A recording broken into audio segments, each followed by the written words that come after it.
오순절날이 이미 이름에 그들이 다 같이 한 곳에 모였더니 호련히 하늘로부터 급하고 강한 바람 같은 소리가 있어 그들이 앉은 온 집에 가득하며 마치 불의 혀처럼 갈라지는 것들이 그들에게 보여 각 사람 위에 하나씩 임하여 있더니 그들이 다 성령의 충만함을 받고 성령이 말하게 하심을 따라 다른 언어들로 말하기를 시작하니라.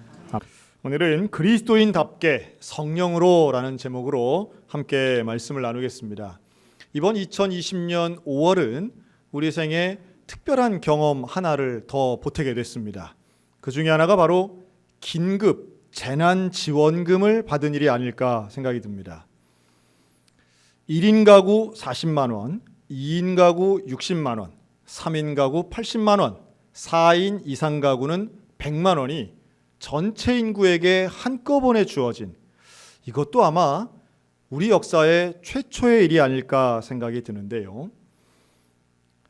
근데 이제 지자체마다 액수가 좀 차이가 있었죠. 우리 춘천은 그렇지 않았는데 처음 이 제도를 시행할 때 지자체들이 주는 액수가 어디가 제일 많은가 할 때만 해도 경기도 포천시가 1등이었는데요. 지금 와서 이제 지급된 이후에 바로 지난주 통계로는 전국 1위가 우리 강원도에 있는 화천군이 됐습니다. 그래서 화천군은 4인 가족 기준으로 해서 얼마를 받았는가 보니 약 390만 원.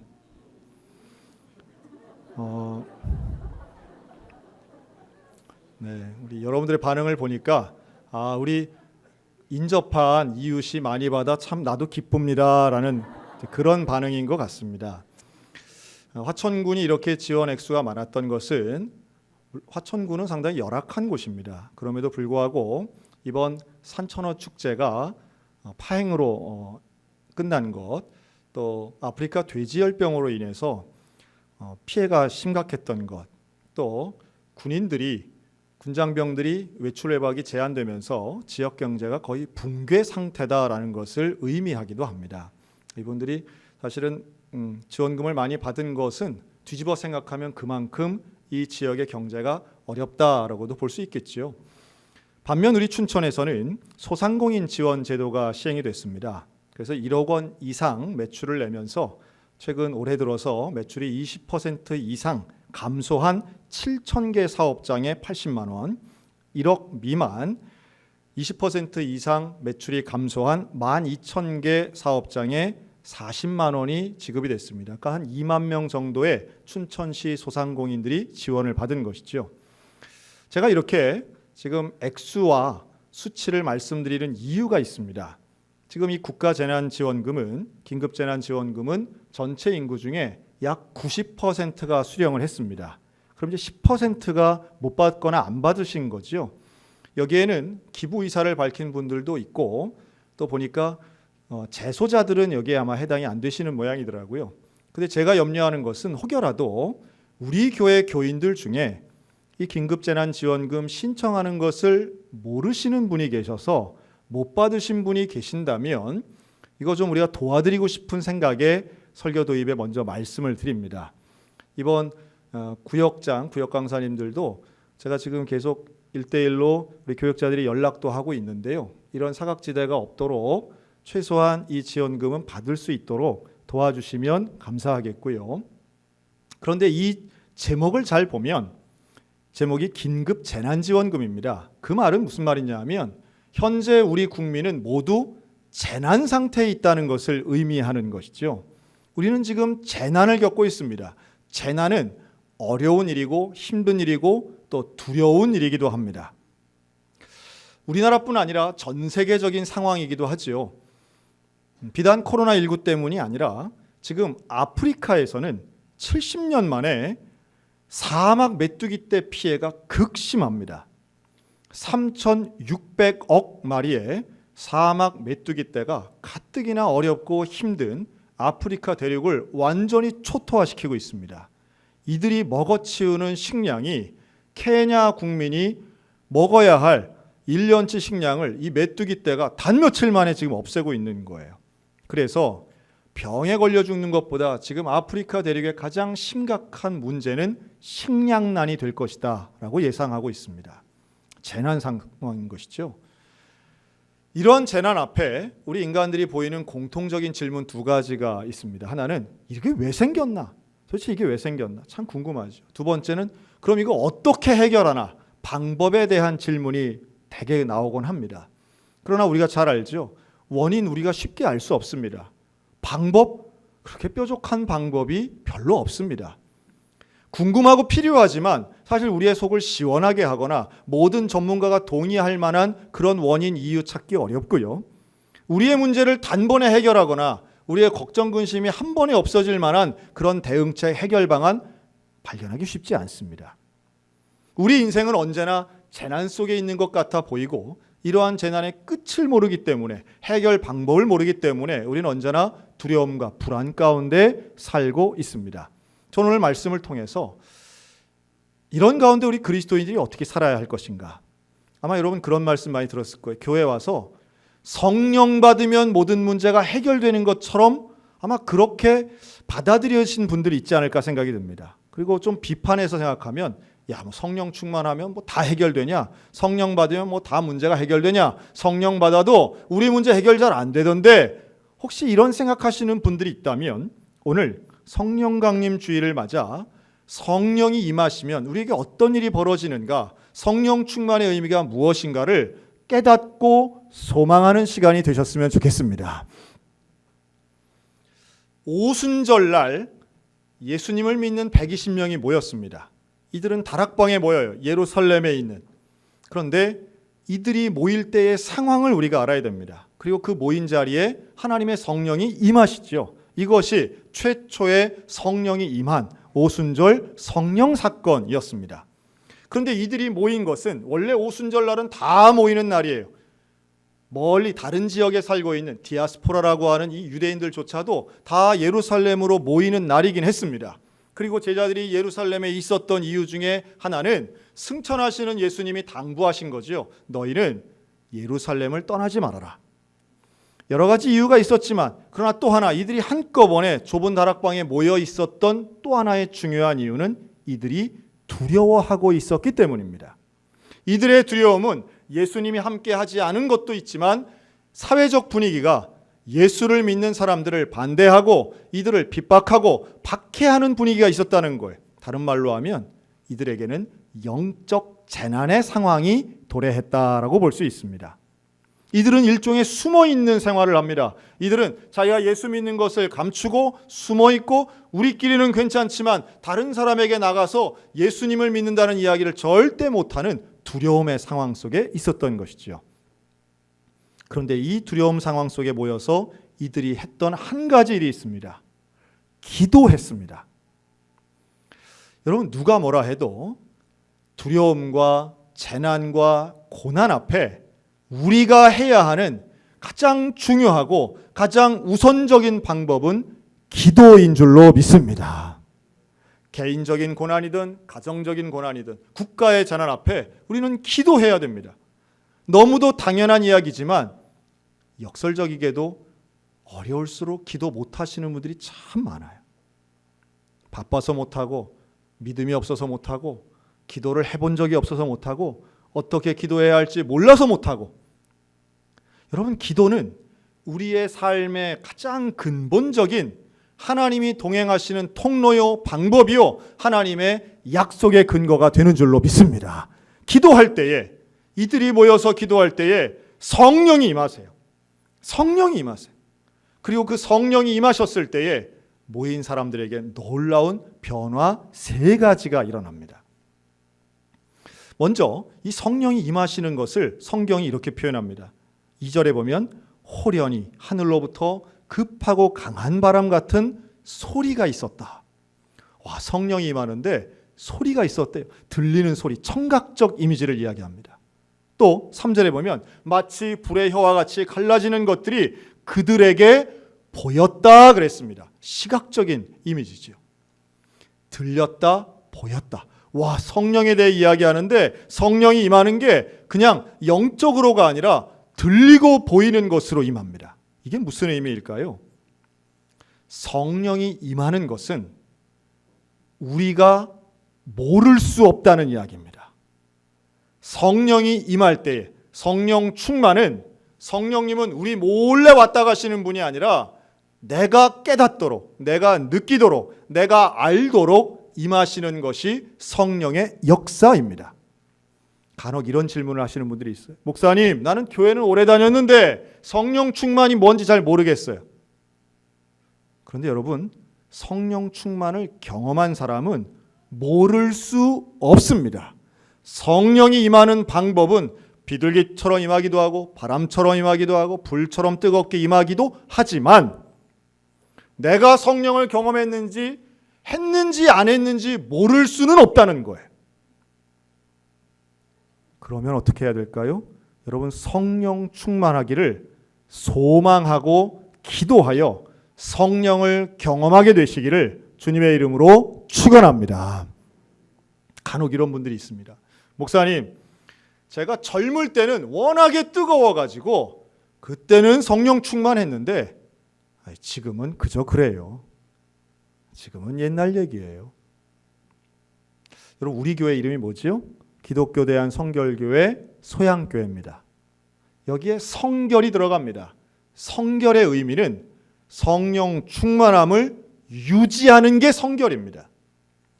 성령은 왕년의 사건이 되어서는 안 됩니다. 성령 충만이 추억으로 넘겨져서도 안 돼요. 성령 충만은 바로 지금 이 순간 이곳에서 간절히 원하고 기도를 통해 성령을 경험하는 성결함의 성도들, 성령 충만함을 경험하는 저와 여러분, 성령 충만함을 유지하는 성결한 백성들 다 되시기를 주님의 이름으로 축원합니다. 여러분, 성령 충만함은 과거의 한순간 혹은 내 추억의 한 페이지, 이게 아닌 거예요. 바로 지금 성령을 통해서 우리는 변화될 수 있고 성령의 은혜와 능력을 경험할 수 있다는 믿음의 확신 가지고 기도해야 된다는 거예요. 오늘 이 시간에도 이 예배당 안에서 예배 드리며 성령 경험하게 되시기를 주님의 이름으로 축원합니다.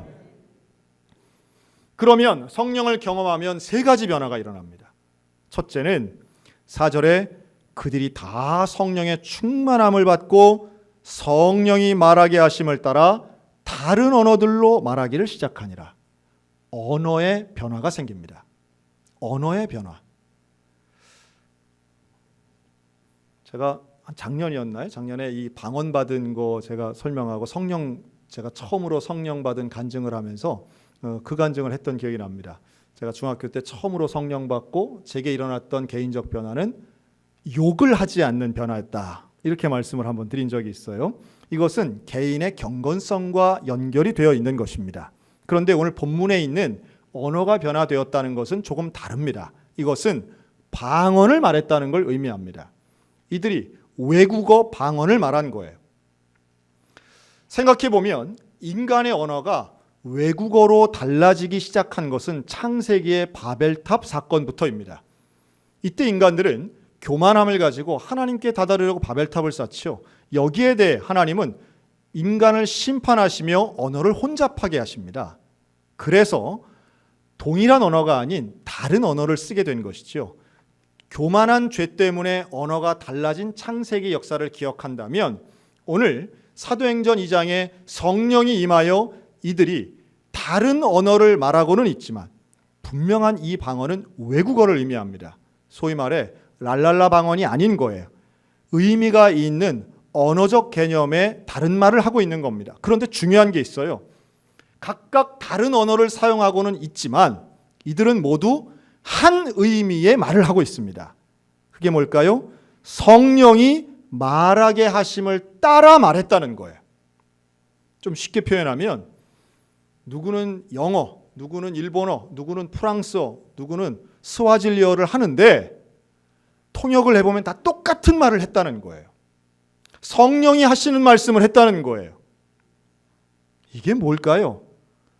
같은 한 마음이 되었다는 이야기입니다. 성령이 임하면 언어가 변화되는데 이 120명이 각각의 사람들이 있었지만 언어가 다 말이 제 말 각각으로 하는 것 같았지만 사실은 이들이 한 언어, 한 내용, 한 소통을 이루고 있는데 이게 바로 성령의 인도하심을 따라 말했다는 거예요. 여러분, 갈등을, 분열을 하나로 만들어줄 수 있는 것, 교회가 하나가 되는 것, 한 방향을 보고 한 하나님의 인도하심을 받는 유일한 방법은 성령 충만인 줄로 믿습니다. 그 성령 충만을 받고 언어가 달라진 거예요. 두 번째는 태도가 달라집니다. 이들은 성령 충만을 받고 두려움에 떠는 사람이 아니라, 숨는 사람이 아니라 나가서 밖에 나가 말씀을 증거하고 복음을 전하는 담대한 사람이 됐습니다. 재난 앞에 모두가 두려워하는 그 순간 성령 충만한 사람들은 담대함을 가지고 나갔다는 거예요. 그리고 세 번째 변화는 이들에게 능력의 변화가 생기는 거죠. 그래서 말씀을 전할 때마다 치유가 일어나고 회복이 일어납니다. 기적이 일어납니다. 그 능력은 인간이 아닌 성령을 통해서, 즉 언어의 변화, 태도의 변화를 가진 하나님의 사람, 순종하는 하나님의 사람을 통해 능력이 일어나더라라고 하는 겁니다. 사랑하는 성도 여러분, 우리에게 있어서의 성령 충만함은 만병통치나 혹은 모든 문제가 한꺼번에 해결되는 것은 아닐지 모르겠으나 성령의 충만함을 받으면 우리의 마음이 하나님과 합해지고 우리의 태도가 두려움과 걱정이 아닌 담대함과 확신으로 변화되게 될 줄로 믿습니다. 그것이 성령 충만한 사람의 특징이고 그 성령 충만함을 가지고 우리는 세상 가운데 그리스도인답게 살아갈 수 있는 것입니다. 이번 2020년은 여러 가지의 의미로 우리 한국 역사에 의미를 부여하는 해이기도 합니다. 이제 다음 주가 되면 6월이 되고요. 특별히 한국 전쟁 70주년이 되는 해이기도 하지요. 사람이 경험하는 재난 종류 중에 가장 심각하고 어려운 재난을 꼽으라고 하면 전쟁이 들어가지 않을까 생각이 들어요. 전쟁을 경험한 세대들은 그 일생에서 전쟁에 대한 기억만큼은 너무도 분명히 각인되어 있습니다. 그래서 아무래도 올해는 이 한국전쟁 70주년을 맞이해서 우리 6.25 한국전쟁에 대해 많은 연구와 저술들 또 기록들이 나올 텐데요. 저도 이 한국전쟁에 관련된 우리 성경적 의미를 부여할 수 있는 사건들을 좀 소개시켜드리고자 오래전부터 찾고 있습니다. 오늘 저는 그 중에 한 분을 좀 소개하려고 하는데요. 러셀 브레이즈델이라고 하는 목사님입니다. 이 러셀 브레이즈델은 2차 대전에 참전했던 전쟁 용사였습니다. 공군 장교로 파일럿으로 참전했었는데요.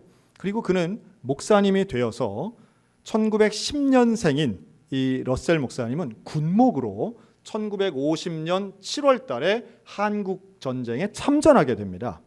참여하게 돼요. 그리고 이분은 1950년 9월 인천 상륙작전으로 서울이 수복되어 처음으로 서울 땅을 밟게 됩니다.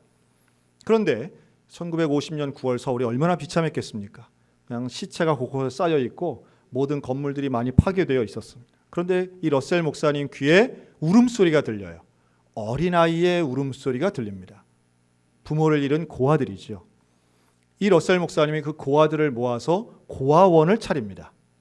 전쟁 한복판에서 고아원을 차리는 이 러셀 목사님에게는 하나의 스토리가 있었는데요. 그가 전투기 조종사로 젊은 날 2차 대전에 참전했을 때 이야기예요. 독일 땅에, 독일 현지에 명령을 받고 폭탄 투하를 합니다. 그런데 독일군 기지인 줄 알고 폭탄을 투하했는데 이게 잘못돼서 본인의 실수였죠. 잘못해서 그 독일에 있는 고아원에 갔다가 폭탄이 떨어진 거예요. 많은 어린아이들이 죽게 됩니다. 이것을 알게 된 러셀 소령은 그 일에 내가 아무리 전쟁에 참전했지만 나 때문에 어린아이들이 죽었다니 여기에 대해서 후회하고 회개합니다. 그리고 더 이상 나는 사람을 죽이는 일을 하지 않겠어 라고 하는 마음으로 목회자의 길을 걷게 됩니다. 그리고 실제로 지역 교회에서 목회자로 있다가 평생토록 죄를 회개하고 하나님 앞에 사람 살리는 일에, 영혼 살리는 일에 나는 투신하겠습니다. 이렇게 있다가 40이 넘어서 들려온 한국전쟁의 소식 앞에 내가 그곳에 가서, 가장 위험한 그곳에 가서 내가 영혼을 살리겠습니다 하는 마음으로 온 거예요. 그런데 와서 그가 본 그 어린 전쟁 고아의 울음소리가 새롭게 들린 거죠. 그래서 그 아이들을 모아서 고아원을 차립니다. 1000명 넘는 어린이가 모였어요. 한 달, 두 달 시간이 갑니다. 1950년 12월 사람들은 전쟁이 일찍 끝날 줄 알았습니다. 왜냐하면 유엔군과 한국군이 그냥 막 북으로 진격해서 이제 전쟁이 다 끝날 줄 알았어요. 하지만 그해 12월 중공군이 개입을 하면서 그 유명한 일사후퇴가 시작됩니다. 일사후퇴 소식이 들렸을 때 서울 사람들이 얼마나 무서웠는지 몰라요. 아, 지난번에 경험했으니 이번엔 안 되겠다. 우리 또 피난 가야 되겠다.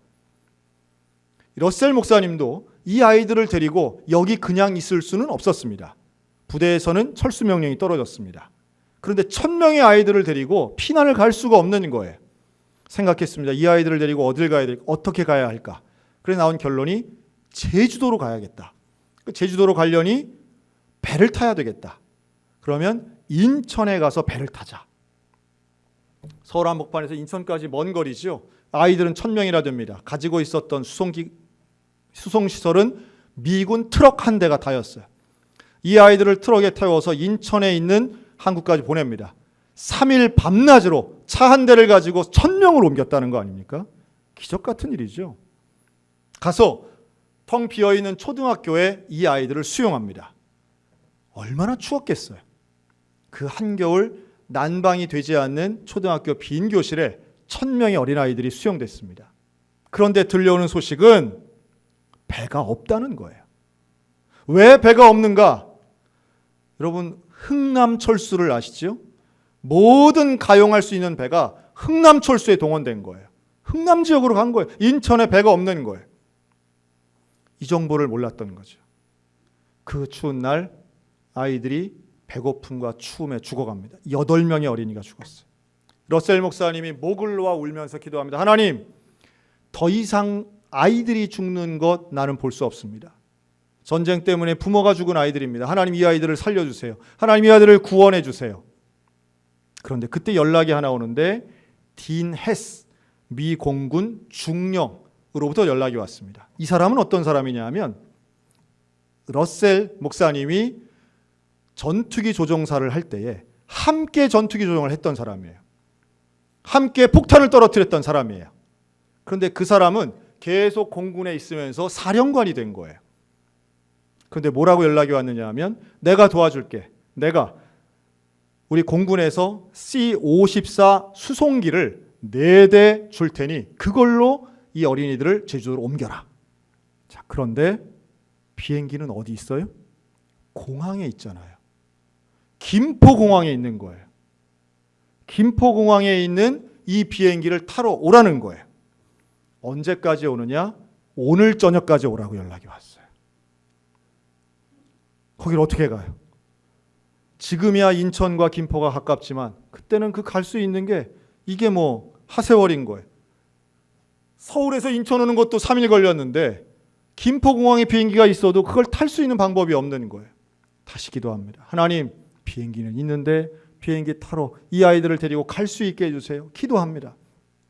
그런데 앞에 트럭이 하나 지나가는데 인천에 있는 미 해병대 트럭이 하나 지나가는 거예요. 그걸 보고 러셀 목사님이 저거다 싶어서 해병대를 찾아가요. 찾아가서는 뭐라고 하느냐 하면 상부의 명령입니다. 모든 트럭을 다 내놓으십시오. 러셀 목사님에게 상부는 하나님, 해병대에게는 이거는 잘못된 명령이 하달된 거죠. 그래서 그곳에 있는 해병대 트럭 전체를 끌어다가 아이들 1000명을 태우고 김포공항에 간 거예요. 가서 이 아이들을 그 수송기에 태웁니다. 태우는 사진 인터넷에 검색해보면 그 사진이 있어요. 이 작전이 더 키디카 유모차 작전이라는 명령으로 시행이 됩니다. 그때 비행기를 타고 제주도에 가 살았던 아이들이 1069명입니다.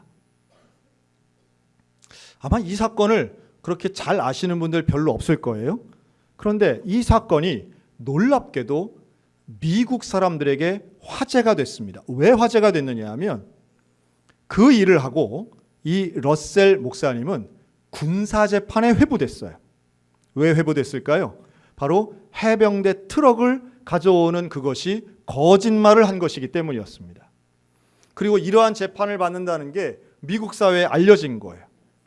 물론 잘못했죠. 거짓말한 것에 대해서는 벌을 받아야 되겠죠. 그러나 그는 영혼을 살리고 육체를 살리고 생명을 살린 이 위대한 사람 그냥 둬서는 안 된다. 놀랍게도 이 세 개의 재판을 통해 더 키디카 작전이 알려지면서 이 스토리가 영화로 만들어졌습니다. 1957년에 만들어진 영화인데요. 그 영화의 제목은 전송가입니다. 저희 세대는 잘 몰랐던 배우인데 이 록 허드슨이라는 당대 제일 잘생긴 유명한 배우가 주연을 한, 아무래도 상업 영화로 만들어지다 보니 공중전 나온 블록버스터급의 영화였습니다. 제가요 이 설교 준비한다고 이 영화도 찾아봤잖아요. 야, 1957년에 제작된 영화예요. 그런데 이 영화가 물론 미남 배우가 나오고 뭐 어색한 한국말이 나오고 이러긴 하지만 그 영화에 나오는 감동적인 장면들이 있어요. 거기서 나오는 이 러셀 목사님 뭐라고 하느냐 하면, 내가 한 일은 위대한 일이 아닙니다. 내가 한 일은 그리스도인으로서 마땅히 해야 하는 일이었습니다. 그리고 그 영화에는요, 마지막 장면에 누가 나오느냐 하면 그 구출되었던 전쟁고와 한국인 전쟁고와 25명이 그 영화에 실제로 출연합니다. 그리고 아리랑을 부릅니다. 어깨춤을 추며 아리랑을 부르는 그 미국 영화의 한 장면은, 야, 목사님이 살려낸 귀한 영혼들이 저렇게 영화에 출연하고 역사의 기록이 남았구나.